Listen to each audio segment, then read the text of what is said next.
کہنے لگا اچھا ماں باپ جنت میں جائیں بیٹا کدھر رہے گا؟ میں بھی فاقہ کروں گا، میرے نام کی بھی لے جا۔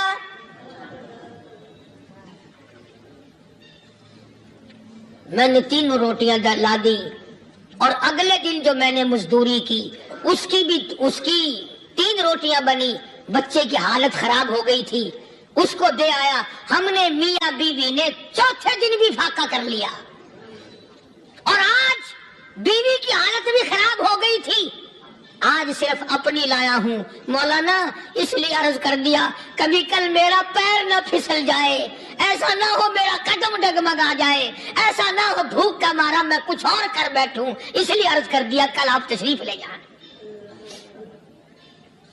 عرض میں یہ کر رہا تھا کہ کسی زمانے میں دوسرے کی خیر خواہی کے لیے لوگ سب کچھ کر گزرتے تھے۔ حضرت محمد رسول اللہ صلی اللہ تعالی علیہ وسلم کے پاس جنگ بدر کے قیدی آئے تھے، کافر، اسلام کے دشمن، دین کے دشمن، قرآن کے دشمن، ایمان کے دشمن، مگر صحابہ کرام کو فرمایا یہ میرے مہمان ہیں، حضور نے فرما دیا صلی اللہ علیہ وسلم۔ ایک صحابی جو ایک مہمان کو لے گیا، حضور کے مہمان کو، تھے جنگی قیدی۔ علماء کرام نے لکھا صحابی کے گھر میں کھانا تھوڑا تھا، اس کافر کو تو کھانا دے دیا، آپ اس کے پاس بیٹھ کر درخت کے پتے چبا لیے۔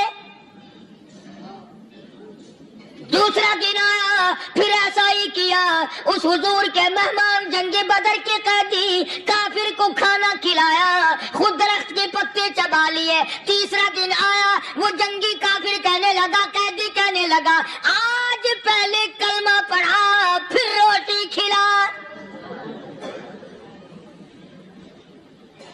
میں پہلے مسلمان بنتا ہوں اس کے بعد میں کھانا کھاؤں گا۔ ارے تم اتنے اپنے اوپر دوسرے کو ترجیح دیتے ہو کہ ہم کافر بھی ہیں، تمہیں مارنے والے تمہیں مارنے آئے تھے، اور تمہارا حال یہ کر دیا کالی کمری والے نے کہ خود پتے چباتے ہو، دشمن کو کھانا کھلاتے ہو،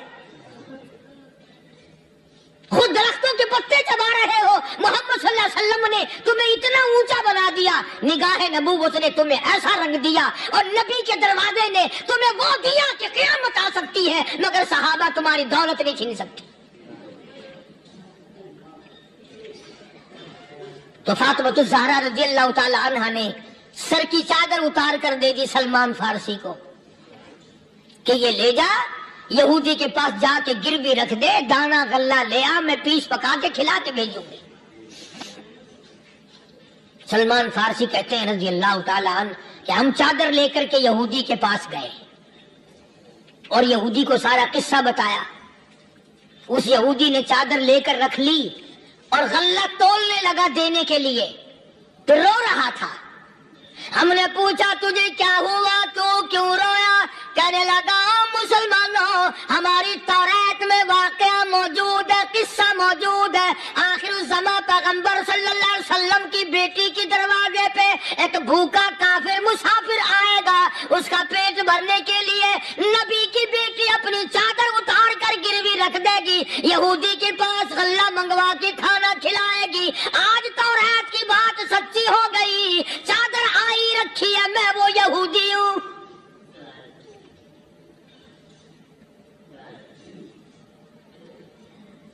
اور غلہ تول کر دے دیا۔ سلمان فارسی کہتے ہیں یہودی میرے ساتھ ساتھ چل دیا۔ خاتون جنت سیدہ فاطمہ الزہرا رضی اللہ تعالی عنہا کے دروازے پہ آیا، اور جب ہم نے غلہ دے دیا، چادر بھی اندر یہودی نے پہنچا دی کہ میں چادر بھی واپس دینے آیا ہوں، اور سلمان کو کہنے لگا اب دیر نہ لگا، دیر نہ کر، کیوں؟ میری توریت نے تصدیق کر دی کہ یہ نبی برحق ہے، اب ایسا نہ ہو میرا دم نکل جائے، میں کفر پہ مر جاؤں، جلدی کر، مجھے سرکار کے دربار میں لے چل، میں مسلمان بنتا ہوں۔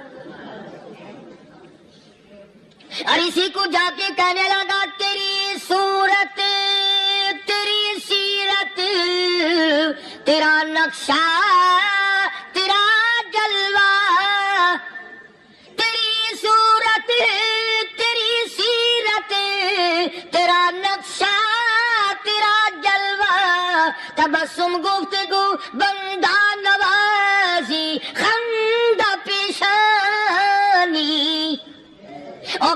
کملی والے میرا دل ہو تیرا گھر ہو تیرا در ہو میرا سر ہو تمنا مختصر سی ہے مگر تمہید طولانی.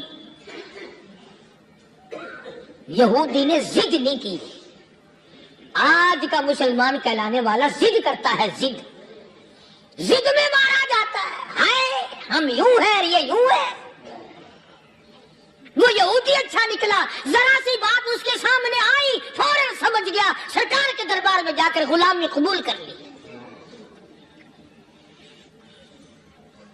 بے شمار صحابہ کرام ہیں جنہوں نے اللہ کی راہ میں وہ دکھ اٹھائے, وہ پریشانیاں جھیلی.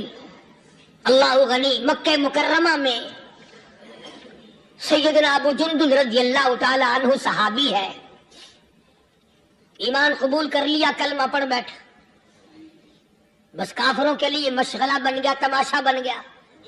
روزانہ مارتے ہیں. اندازہ لگاؤ مسلمانوں, ملتان کے رہنے والوں, سارا مکہ مارنے والا ایک ابو جندل مار کھانے والا.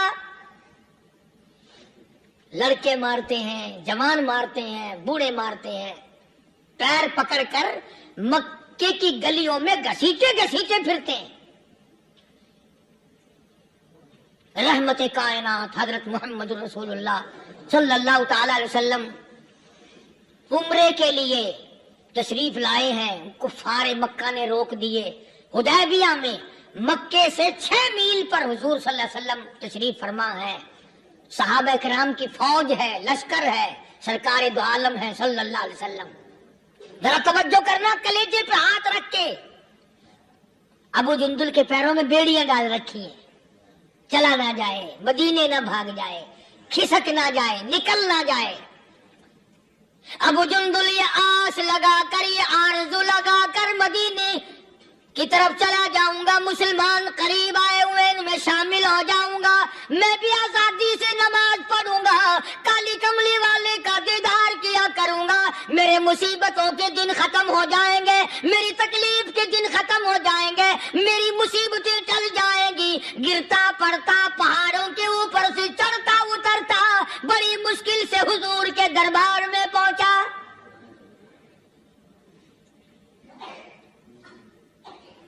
حضور صلی اللہ علیہ وسلم سے ملا ہے.